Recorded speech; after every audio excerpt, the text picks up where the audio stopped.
lot of dog owners find themselves in this awkward spot. Maybe you too. You found something that worked, a training technique that actually seemed to help, and it felt like you were finally getting somewhere until it stopped working.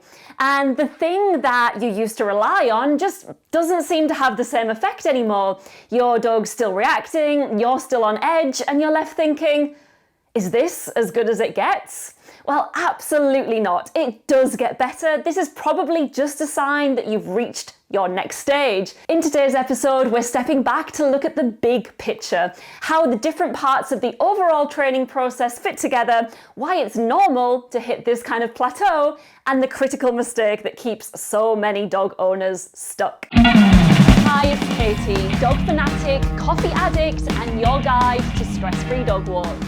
If your dog pulls on the lead, barks, lunges, ignores your recall, or wants to say hello to everyone and everything, you're in the right place. There are such simple things you can do to make your dog calm down, listen to you, and behave like a superstar.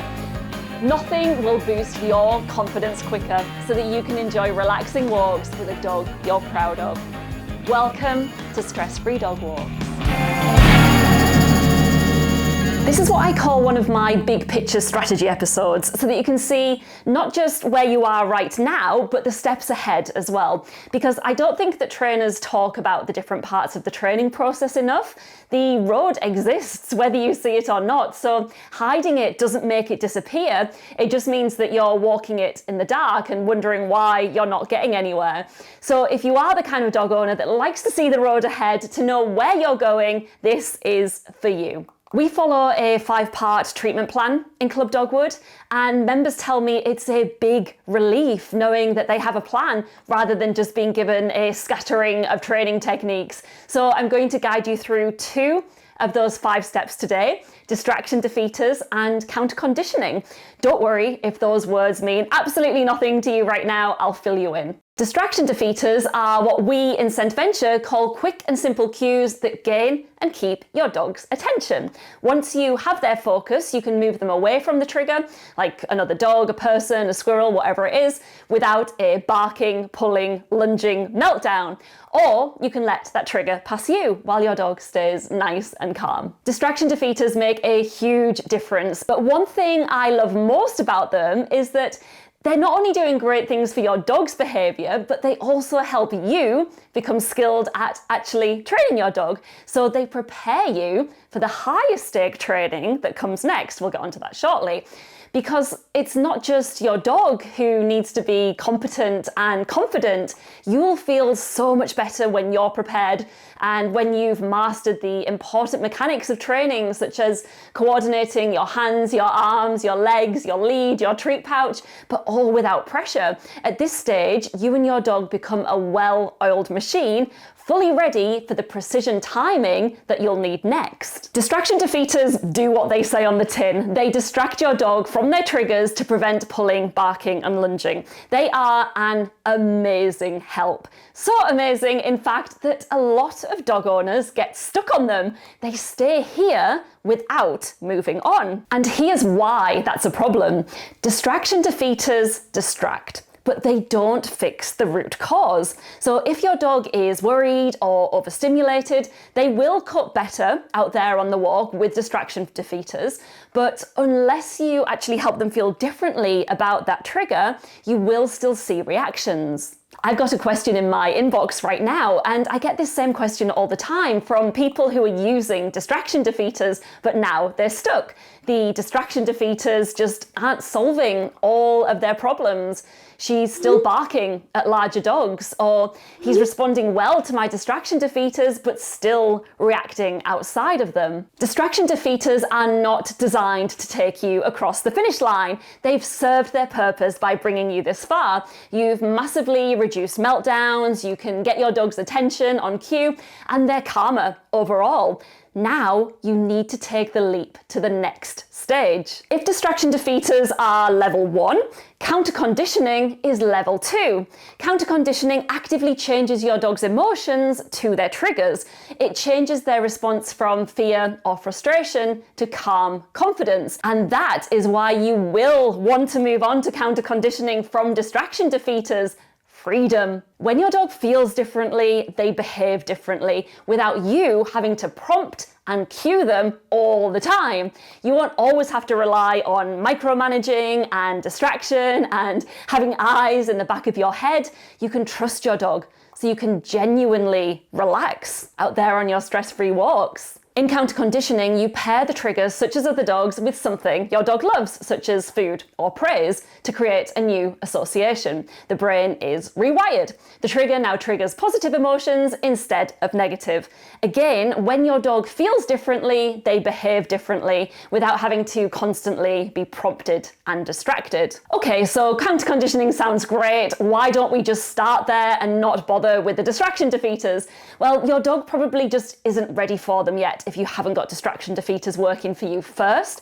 Start with distraction defeaters and the Calm First Foundation so that you and your dog are working together as a well-oiled machine. Your dog is calmer, more focused, their brain is firing on all cylinders, and it's primed for success. You're both primed for success, and your skills and reflexes are sharp thanks to distraction defeaters. And crucially, your distraction defeater techniques are the key to making optimal progress during a counter-conditioning session. You don't just ditch the DDs now that you're ready for the CCs. Some of the ways that we use distraction defeaters during a counter-conditioning session, well, number 1, cue distraction defeaters before you start to see if your dog's brain is online and ready for action. Can they listen to you? They must be able to. Number 2, use distraction defeaters to increase the distance between you and the trigger at the very first sign that your dog is starting to feel a little bit uncomfortable. Number 3, they'll also tell you whether or not your dog is coping throughout the session. If they suddenly just can't respond to a distraction defeater, they're getting overloaded. It's your early warning system before things escalate. I'd like to read you these quotes from Club Dogwood members about how they use distraction defeaters and counter-conditioning together. Katie and Fudge said, "I find we tend to move between distraction defeaters and counter-conditioning. It feels like a bit of a conversation. Are you concerned? Are you all right standing here or continuing on? Or should we move away?" And Lucy and Bo said, "Bo isn't usually what most people would consider as reactive. He very rarely barks or lunges, but his reactions to strange people and other dogs are mostly somewhere on a spectrum between excitement and anxiety. Counter-conditioning is really helping to bring those reactions down. I find it does take a fair bit of concentration, but equally, it really does help to build your bond with your dog, as you need to be so observant of body language and be really present in the moment and reacting to what's happening and making decisions quickly about moving to distraction defeaters if necessary." So there you go. It's a dance, a conversation, and you need both. Start with distraction defeaters, develop a toolkit of fast focus techniques that get your dog's attention and prevent meltdowns while simultaneously advancing your training skills and confidence.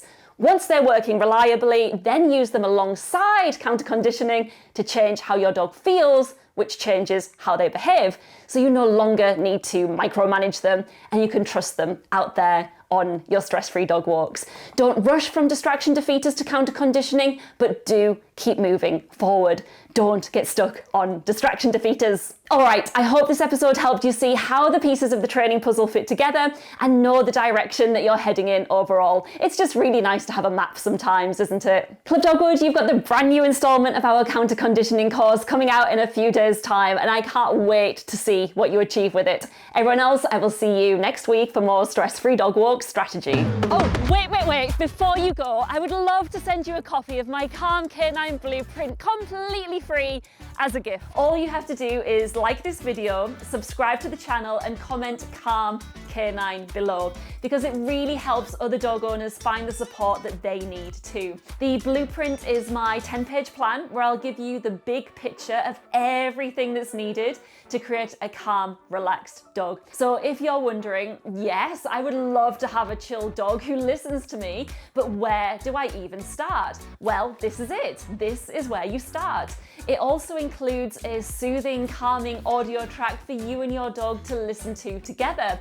And so it's ideal for winding down after a stressful day, a difficult walk, or preparing your dog to switch off for the evening. When you're calm, your dog naturally mirrors your energy. It's one of our best audios, but I will unlock access for you for free, along with the entire blueprint. I know, crazy, I know.